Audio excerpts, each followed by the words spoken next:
every female rider goes through hormonal changes, okay? Whether it's puberty, periods, PCOS, perimenopause, menopause, postmenopause, but no one ever explained what those changes actually does to riders. So this is coming from someone who has been through a hell of a journey with PCOS and now helps riders across the world be better versions of themselves for their horses, okay? Because no one told me how hormones shaped my body, my confidence, my breath, like my strength, and my connection with my horse. And that was honestly what drove me every single day, was my connection with my horse. So today, I'm sharing the exact chapter I wish I had when I was 18, and honestly, the chapter I wish someone had sat me down and explained at every single stage of my life, okay?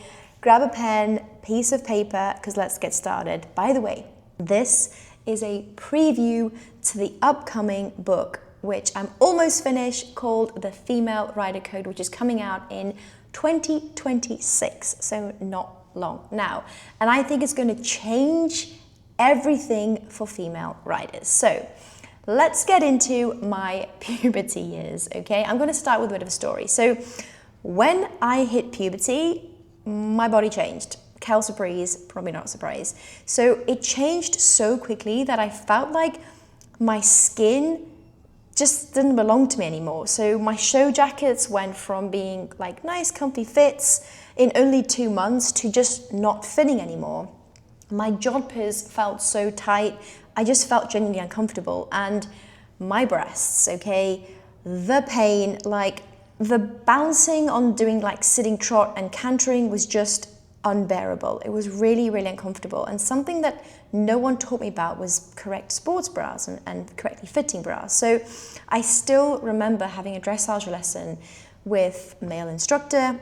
Now, bear with me, right? I'm 37, but back then I was younger and also was going through puberty and noticing these changes and being very, like, I felt really subconscious. I felt a little bit of embarrassment, a little bit of shame with all these changes. And then having a lesson with male instructors, which is quite common in the equestrian world, like, I just felt awful. I wanted to get off the horse. And then my instructor was like, relax, Sneaker, you're stiff, relax. And obviously he had no idea, I didn't know either, I just knew that I wanted to get off. And that was really hard to deal with because horses, ponies were my life. So this is, I really hope, what more women should speak up about and help obviously the generations coming through that also love horses and don't end up giving up because of these changes of image and body image issues. So the reason, like looking back now, the instructor was obviously saying, stiff, you're stiff, you know, loosen up. And because he was seeing the changes in my horse. And now I know that the horses mirror everything. They feel everything. So, you know, I was blaming myself for years. And to be honest, this actually, like, this stayed with me for years as well. So in the book, I explain something that most girls and their parents and coaches just never say.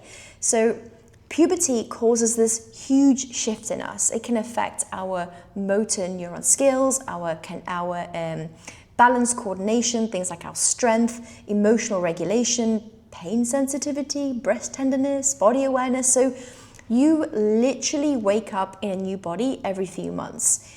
But in riding, we are expected to perform exactly the same, to be consistent. And puberty, from a hormonal perspective, increases our estrogen, which causes things like ligament laxicity, so meaning that like young riders often suddenly feel quite loose in the saddle, which is before they felt quite strong. So growth spurts that we go through change our center of gravity. So imagine the effect that this is then having on our horse and our pony, and this is just biology. If many or more women, young girls, knew about this, I do believe that we'd retain more women across the sport. So not only in the equestrian industry, but other sports as well.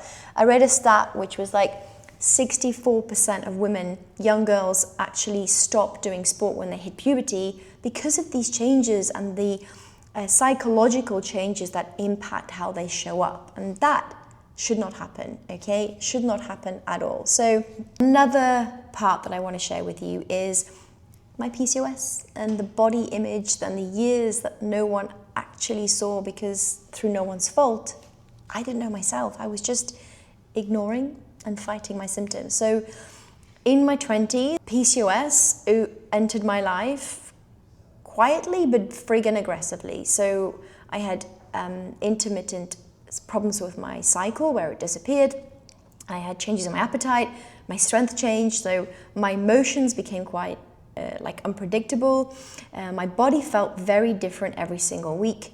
And again, if friends and family would be like, oh, you need to lose some weight, and people assumed I maybe had some lack of discipline, but inside I felt like I was constantly battling with not understanding what was going on, but feeling frustrated because I was changing every week. So I didn't know that PCOS was affecting things like my insulin, my cravings, things like fatigue, emotional regulation. And again, I didn't realize how much this was then impacting the horses I was riding, because at this time, when I was in my late 20s into my 30s, I was representing Great Britain. I was doing competitions every single weekend. I was riding 6 to 8 horses a day. So I was physically under a lot of stress. I was loving it, but imagine how different maybe my performance would have been, or the whole process of travel, knowing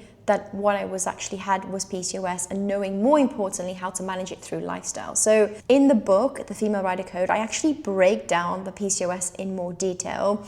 And again, this is not through a medical textbook perspective. This is practical rider advice as someone who has been with horses for over 30 years of my life.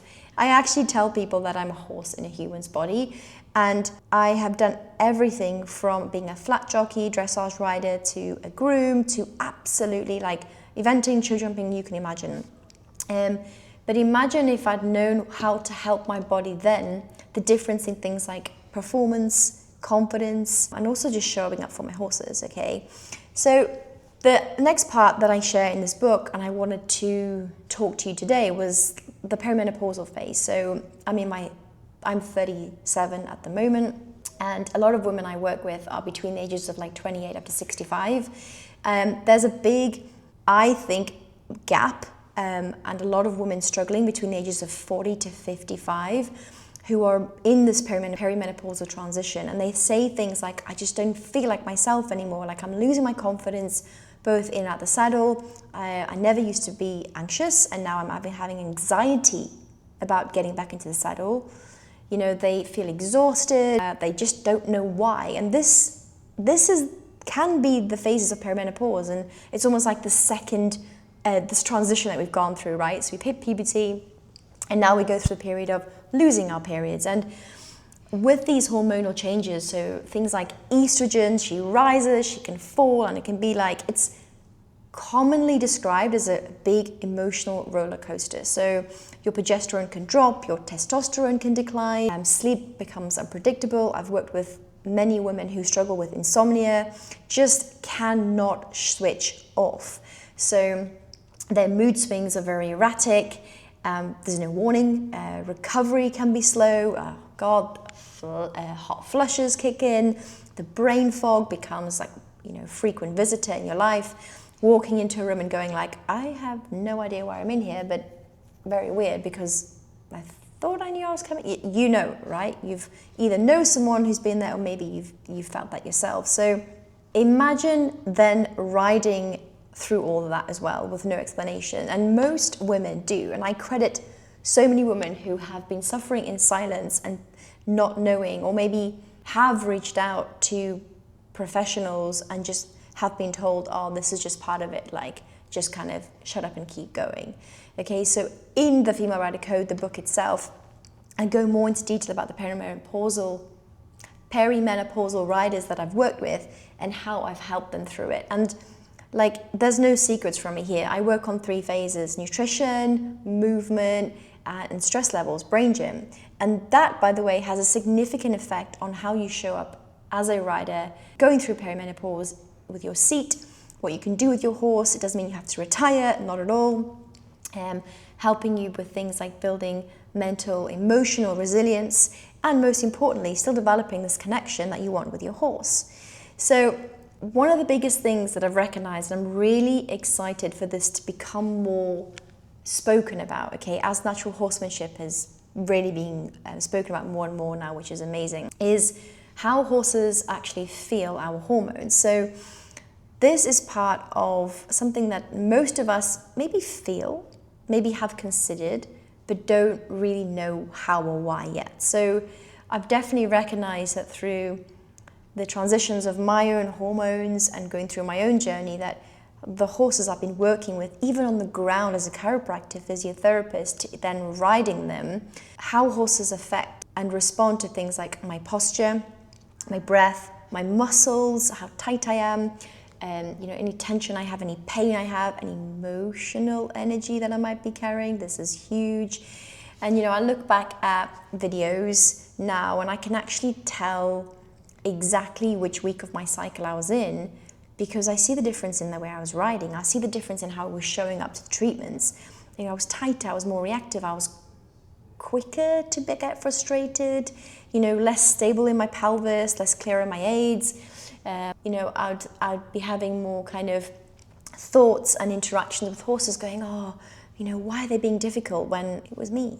Okay, it was me. And this I really go through and explain more and give more case studies and examples in the Female Rider Code. But if you have any questions that you want to ask me, if this has maybe triggered I know that feeling, comment below or share this with someone who you might know would be interested in commenting. Okay, so the next part I want to share with you is a bit of a toolkit so you can take something practical away from this if you haven't already. So, number one, track absolutely everything. Your mood, your sleep, your cravings, your cycle if you still have one, your irritability, what you're eating. Your symptoms are your messages. I'm going to repeat that. Your symptoms are your messages, okay? Number two, nutrition is so important. So fuel your body. Don't skip carbohydrates. If you're someone who has ended up going on Mounjaro or some of these weight loss medications, that's great. If it's helped you, fantastic. But remember to have changed your habits alongside it. Because the moment you stop this medication, what's going to happen? Your habits are more powerful than a quick fix drug. Make sure that you are changing your habits. So fuel you properly is so important. Lifting weights. So this doesn't mean that you have to be part of a gym. As someone who travels the world and doesn't always have access to gyms and still stays in shape, I do this by progressive training, whether it's body weight, resistant bands, and then progressing to lifting, okay? It is so important as women to not only maintain muscle. It's interesting, and again, as someone who suffered with this thought process and working with other riders, that most of us assume and think we don't want to build muscle and we don't want to get too big and bulky.